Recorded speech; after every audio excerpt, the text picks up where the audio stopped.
서로 보시면서 인사하겠습니다. 감사합니다. 고맙습니다. 사랑합니다. 하트 표시하시면서 행복합니다. 로마서 8장 속에 고난이라고 하는 단어가 3번 나오고 탄식이라고 하는 말도 3번 나옵니다. 가장 먼저 나오는 고난은 예수 그리스도의 십자가의 고난이고요, 두 번째 예수 먹은 성도들이 겪는 고난이고, 그리고 세 번째는 피조물의 고난입니다. 그래서 로마서 8장 3절에 보시면 죄라고 하는 단어가 3번 쭉 연속해서 나오고 있거든요. 우리가 지은 죄를 죄가 없으신 하나님의 아들 예수님이 이 땅에 육신의 모양으로 오셔서 그 예수님의 육신에다가 우리가 지은 죄를 다 전가한 겁니다. 영어로 트랜스퍼라고 하는 단어를 쓰죠. 그래서 그 죄를 위해서 예수님이 고난을 받으셨는데 그 고난이 바로 십자가의 고난입니다. 그럼 예수님은 고난 당하신 것이 아니라 그 다음에 18절에 보시면은 현재의 고난이라고 그랬습니다. 예수 먹고 믿음으로 살아가는 크리스찬들에게 어려움이 와요. 그래서 그것이 바로 성도들이 가지고 있는 현재의 고난의 삶의 현장입니다. 그런데 성도들만 고난 속에서 사는 것이 아니라 22절에 보시면 또 하나의 존재가 나옵니다. 누구냐면 피조물입니다. 피조물은 바로 우리가 늘 겪고 있고 우리가 늘 보고 있는 자연계, 또 다른 말로 생태계, 그렇게 표현을 하죠. 우리가 보고 있는 나무도 막 지금 고난 속에 있고, 그리고 동물도 고난 속에 있고, 이 자연의 생태계의 환경도 그러고, 강도 그러고, 바다도 그러고, 산도 그러고. 그래서 이게 고난에 대한 말씀이 3번 쭉 이렇게 이어지면서 가운데 있는 고난이 누구냐면 성도들의 고난입니다. 여러분, 고난의 현장 속 우리가 딱 부딪히면 어떤 마음이 딱 드느냐면 내가 겪고 있는 고난이 가장 크게 느껴집니다. 그래서 왜 나한테만 이 고난이 오느냐고, 왜 하필이면 우리 가정에만 이런 어려움이 올까, 우리 부부의 관계에서만 왜 이렇게 고난이 올까, 다른 모든 과정은 고난이 하나도 없이 사는 것 같은데, 여러분 그래요? 그런데 내가 당하고 내가 겪는 고난이 가장 크고 가장 무겁고 가장 넘을 수 없는 산으로 다가온다, 이 말이에요.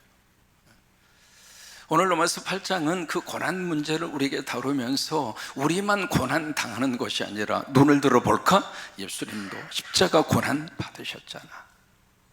예수님만 십자가 고난 받으신 것이 아니라 우리가 지금 보고 있는 이 자연계 생태계조차도 고난 속에 있잖아.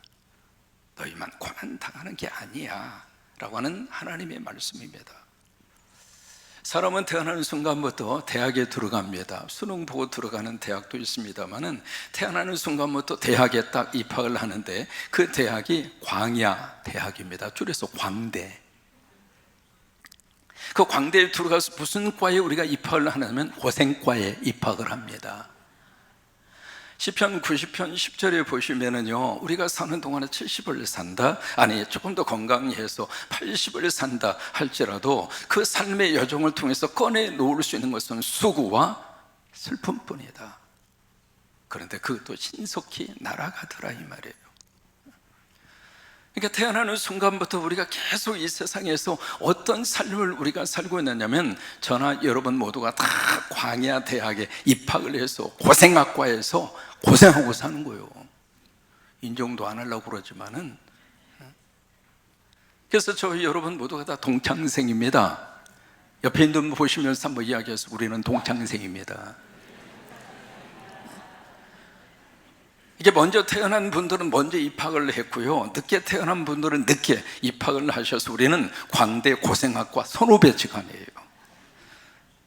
우리가 나이 들어가면서 왜 나때라고 하는 말을 자꾸 우리가 하게 되는가? 이유가 있습니다. 인생 선배로서 광대에 들어가서 고생학과 수업을 받다가 보니까 뭔가 이렇게 삶에 대해서 터득한 게 있잖아요. 그러니까 그 고생학과 후배들에게 할 말이 많아. 그래서 나 때는 그래서 그 말이 많은 거예요.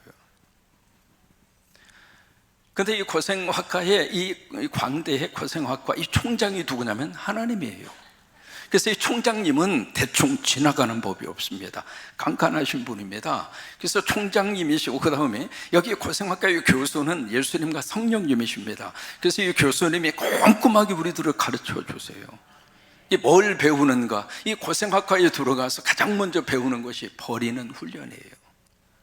여러분, 이 광야라고 하는 것은 많이 가면 가질수록 사실은 더 고생입니다. 그래서 이 광야, 이 광대의 고생학과에 들어가면 자꾸 우리에게 버리는 훈련을 하게 합니다. 또 하나, 포기하는 훈련을 하게 하시고, 또 하나, 이 세 번째 배우는 가장 중요한 학과가 바로 뭐냐면 하나님을 바라보는 믿음을 훈련시킵니다. 광야는 아무것도 없는 환경이 광야입니다. 광야는 오로지 하나님 붙잡고 살아야 하는 환경이 광야입니다. 그래서 우리가 이 고생이라고 하는, 이 고난이라고 하는 이 삶의 여정을 쭉 걸어가면서 여러분, 이 고난이 더 하나님 붙잡는 기회가 되시기를 바라고, 하나님 의지하는 기회가 되시기를 바라고, 그러면 언젠가 이 광대 고생학과 졸업하게 됩니다. 여러분, 점수를 따야 돼요. 그래서 매일 여러분들이 이 고생학과에서 점수 잘 따셔서 모두가 다 우등생으로 전부 다 1등으로 그렇게 졸업하시게 되기를 축복합니다. 그 다음에 또 하나, 로마서 8장에서 독특한 단어를 만나는데 그 단어가 탄식이라고 하는 단어예요. 신약성경 전체 속에서 이 탄식이라는 단어가 6번 나옵니다. 그 중에 로마서 8장, 우리 본문과 그 다음 로마서 8장 26절에 3번 탄식이라고 하는 단어가 나와요. 이 단어는 예수님도 똑같이 쓰신 단어거든요. 마가복음 7장에 보시면 예수님이 갈릴리에 오셨어요. 예수님이 오셨다고 하는 소식을 듣고 어떤 사람이 귀가 멀어서 들리지 않는 청각장애인, 그래서 말을 더듬는 언어장애인, 그 사람을 데리고 예수님에게 왔습니다. 그러고 나서 예수님에게 부탁합니다. 예수님, 이 사람에게 안수해 달라고. 이런 문제를 예수님에게 가지고 오면, 어려움을 예수님에게 가지고 오면, 기도 제목을 예수님에게 가지고 오면 예수님이 해결하십니다. 믿어지시나요? 예수 그리스도에게 답이 있습니다. 그래서 예수님에게 데리고 와서 안수하여 달라고 거기에 간절히 간구합니다. 근데 그 다음에 예수님이 그분을 치유하는데 독특한 방법으로 치유를 하세요. 양손으로 그 사람의 귀를 이렇게 만지세요. 그래서 손에다가 침을 뱉어서 그 손으로 그 사람의 혀를 만집니다. 이게 바로 뭐예요? 터치했다 이 말이에요. 예배는요, 예수님이 우리를 터치해 주시는 시간이에요. 찬양, 우리를 터치해서 내게 감같은 평화, 내 안에 기쁨이 넘치고, 그러니까 이게 터치라 그 말이에요. 기도는 우리에게 터치하는 시간이에요. 설교는 우리에게 터치하는 시간이에요. 하나님의 터치가 임하기로 축복합니다. 그게 은혜라고 그래요. 그래서 예수님의 터치가 이 사람에게 있습니다. 여러분, 지금 우리가 살고 있는 이 시대는 터치의 결핍 시대를 살아가고 있습니다. 왜요? 아침부터 저녁까지 우리 손에 계속 우리가 터치하고 있는 물건이 하나 있습니다. 한자로 시작하는 물건입니다. 핸드폰. 핸드폰은 나의 목자시니 내게 부족함이 없으리로다. 아이들이 태어나서 가장 먼저 터치하는 것이 바로 핸드폰입니다. 그래서 아이들이 말이죠, 어른들보다 훨씬 더 핸드폰 가지고 작동을 잘합니다. 아니, 돌도 안 됐는데 동영상을 보다가 거기에 이제 광고 이렇게 스킵하는 거 있잖아요. 그걸 콕 눌러서 광고 없이 보더라고.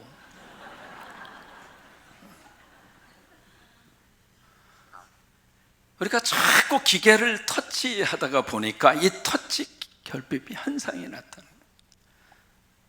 에릭 프롬이 그런 이야기합니다. 사랑은 뭔가? 사랑은 터치다. Love is touch. 그랬어요. 이 터치 결핍 현상이 나타나다 보니까 우리 속에 뭔가 모르나 자꾸 결핍이 나타나고 있습니다. 이 시간 예수님이 여러분들을 터치하셔서 그 터치가 부부지간에도 서로 터치하시고, 손도 좀 잡고 살아요. 이 손을 좀 잡으려면 에이 남사스럽게, 누구 손을 잡으려고 그래요? 남편이 아내 손 잡고 아내가 남편 손 잡아야지. 아셨죠? 대답 안 하시는 분은 엉뚱한 생각하는 것 같아요. 부모가 자녀의 손을 잡아주고요, 자녀가 부모의 손을 잡아주고, 교인들끼리 서로 좀 손 좀 잡아주시고. 터치입니다, 터치. 그 예수님이 터치를 하시면서 그 다음에 하늘을 우러러, 이게 기도거든요. 기도하시면서 그 다음에 탄식하세요. 신음소리를 내면서 탄식하면서 예수님이 주신 말씀이 에바다, 열려라 라고 하는 축복이죠. 이 시간 여러분 에바다의 복이 임하기로 축복합니다. 여러분 귀가 열리고요, 입이 열리고요, 눈이 열리고요. 그래서 귀가 열려서 하나님의 말씀이 내 속에 들려지고, 눈이 열려져서 내 가족이 보이고, 입이 열려져서 감사합니다, 고맙습니다, 사랑합니다, 행복합니다. 예수님의 탄식이에요. 오늘 23절 말씀에 또 하나의 탄식을 우리에게 가르쳐주고 있습니다. 23절 말씀에 그뿐 아니라, 무슨 얘기냐면 앞에 22절에 피조물이 탄식한다고 그랬어요. 나무도 탄식하고, 꽃도 탄식하고, 산도 탄식하고, 바다도 탄식하고. 지금 우리가 이 피조물의 탄식을 들을 수 있어야 우리 자녀들이 좋은 환경에서 살아가요. 이 탄식을 무시하면 앞으로 미래 세대는 너무 어려움 속에서 살아요. 그러니까 피조물이 그렇게 탄식하고 있다고 하는 거예요. 왜 탄식해요? 병들어서 아픈 거예요. 우리 아프다고, 너무 아프다고. 어제까지 해서 우리 교회 정원을 참 이렇게 집사님께서 손을 보셔서 이발을 해주셨는데 어쩜 그렇게 예뻐요? 여러분 이따 끝나고 나가시면서 한번 보세요. 이발을 쫙 했는데 앞에 서 있는 소나무는 일품입니다. 아멘 안 하셔도 일품은 일품이에요. 그런데 그 가격을 물어봤더니 상당히 가격이 나옵니다. 그 가격은 제가 공개적으로 말하지 않겠습니다. 혹시라도 누가 가져갈까 봐. 교회 뜰 안에 이렇게 정원을 잘 가꾸은 교회도 그렇게 많지가 않아요. 근데 이 나무도 잘 손을 대니까, 그렇게 이발을 해주니까 나무가 그렇게 속삭이는 것 같아요. 고맙다고 이발해 줘서. 자연의 탄식을 들어야 우리 후손들이 이 지구촌에서, 좋은 지구촌에서 자연 환경과 생태계에서 이렇게 살아갈 수 있어요. 근데 23절 말씀에 그뿐 아니라, 이 피조물만 탄식하는 것이 아니라 그 다음에 누가 탄식을 하는가? 우리가 탄식하고 있다고 하는 거예요. 그 우리는 바로 누구인가? 예수 그리스도를 먹은 사람, 여러분이 우리입니다. 우리는 예수님을 먹었습니다. 황은주 권사님의 아들과 며느리 이 시간 오신 것은 예수님을 먹기 위해서 온 거예요. 지금 설교를 들으신다는 것은 예수님을 지금 먹고 있다 이 말이에요. 근데 오늘날 옆에 있는 사람이 하는 것처럼 그대들도 아멘 할 날이 올 거예요.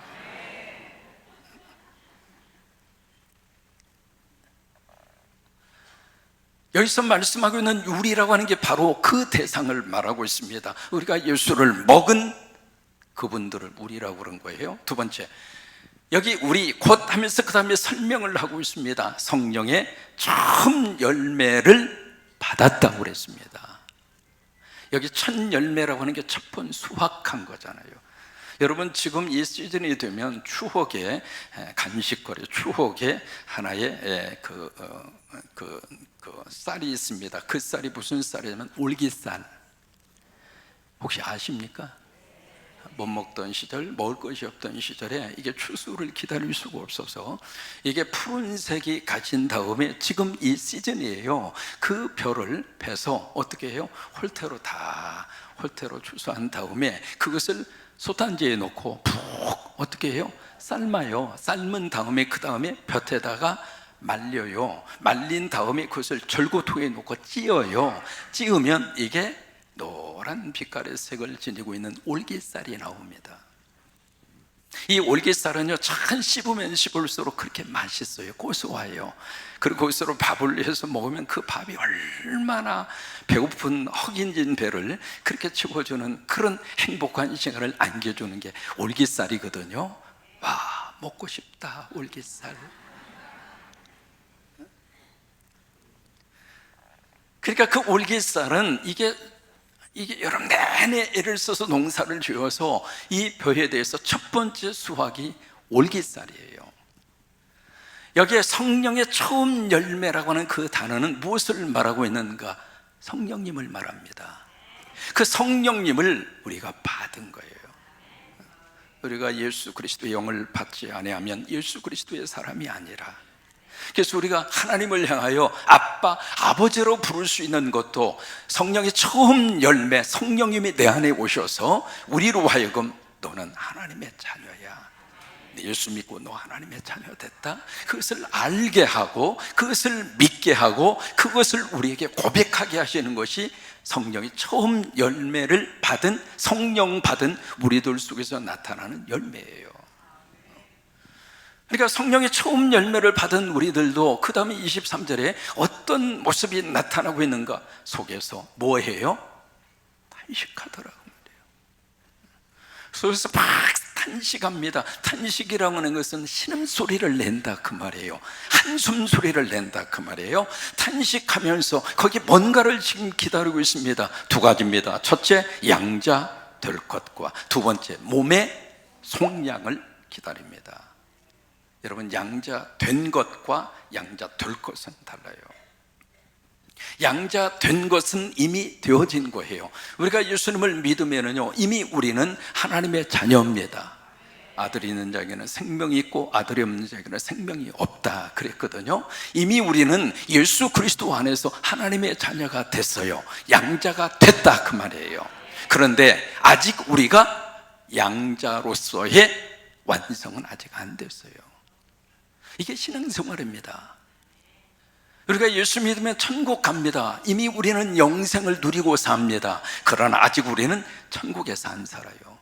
그러니까 이미와 아직 그 사이에서 우리들이 신앙생활하고 있는 거예요. 그러다 보니까 갈등도 있고, 그 다음에 그 사이에서 수없이 많은 어려움도 있고 그래요. 여기 양자 될 것도 마찬가지입니다. 이미 예수 믿어서 양자가 됐지만 아직 양자로서의 구체적인 완성은 아직 안 됐거든요. 그래서 그것을 우리가 탄식하면서 언제 우리가 양자로 내가 완성이 될 것인가, 그걸 기다리는 거예요. 두 번째는 몸의 속량을 기다린다고 그랬습니다. 이 몸의 속량이 구체적으로 무엇인가? 부활입니다. 우리는 부활할 줄 믿습니다. 근데 아직 우리는 부활하지 않았습니다. 그래서 우리가 육신을 가지고, 몸을 가지고 우리가 살고 있거든요. 그래서 몸과 육신을 가지고 살고 있기 때문에 이 육신이 참 연약하잖아요. 넘어지기도 잘하고 시험도 잘 들고, 참 묘한 게 시험 드는 사람은 꼭 시험 드는 사람끼리 꼭 모입니다. 은혜 받은 사람은 은혜 받은 사람끼리 모이고요. 그래서 시험 받은 사람끼리 모이면 요 시험? Yes. 요 시험? I am 시험? Everybody 시험.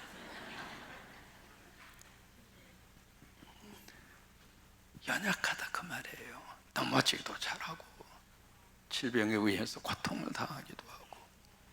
그래서 이제 그런 속에서 우리가 탄식하면서 무엇을 기다렸냐면 언제 이 몸이 부활의 몸으로 바꿔질까? 여러분, 부활의 몸이 되면 예수님은 우리에게 그것을 보여줬습니다. 부활의 몸이 되면 참 하나님의 거룩한 축복이 있습니다. 뭐냐면 예수님이 부활하신 다음에 제자들이 있는 그 공간에 문도 열지 않고 쑥 하고 들어오세요. 부활의 몸은 시간과 공간의 제약을 넘어 뛰어넘습니다. 부활의 몸은 병들지 않아요.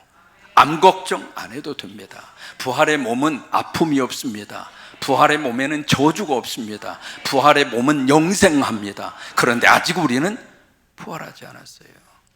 그러니까 그때를 바라보면서 막 속에서 탄식하면서 언제 우리가 양자로 완성이 되고 내가 부활하여 몸의 속량을 완벽하게 받게 될 것인가, 그때를 기다리면서 막 속에서 탄식하면서 기다리고 또 기다리는 거예요. 그러면 양자 될 것과 몸의 속량, 부활이 언제 이루어지게 되는가? 예수님이 재림하여 오실 때, 그때 그게 완성이 돼요. 그러면서 24절과 25절에 두 가지 말씀을 우리에게 해주고 있습니다. 첫째는 we hope, 우리는 희망한다. 우리는 소망한다. 두 번째, 그러기 때문에 we wait, 우리는 기다린다. 그 24절과 25절입니다. 24절 말씀에 같이 한번 읽겠습니다. 우리가 소망으로 구원을 얻었음에 거기에 말하는 소망은 두 가지예요. 양자 될 것과 몸의 속량, 부활. 그게 우리의 소망입니다.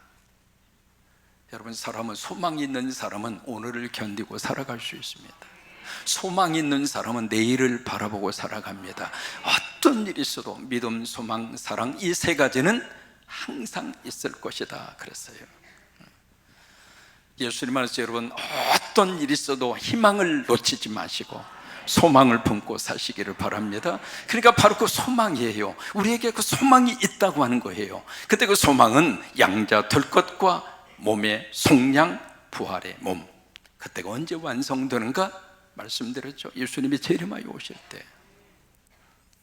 그래서 우리가 그 소망으로 우리가 살고 있는데, 그 다음에 보이는 소망이 아니니 보는 것을 누가 바라리요? 뭐냐면 소망이라고 하는 것은 미래적인 요소예요.